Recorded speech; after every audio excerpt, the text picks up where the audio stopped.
guys, meron kaming sample celebration sa birthday ni Ate Mel. Ayan siya.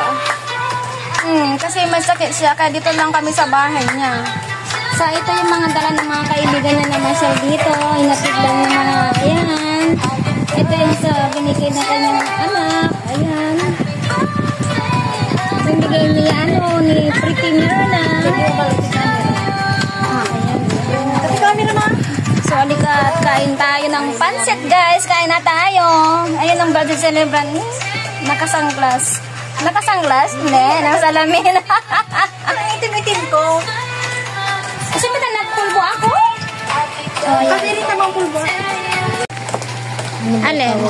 Lechip. Parang lechip lang.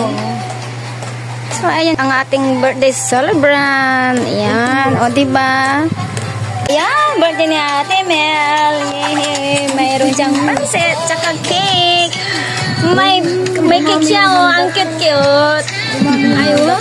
At mayroon pang, may dumating pa, oh. So, ayan. Lasing.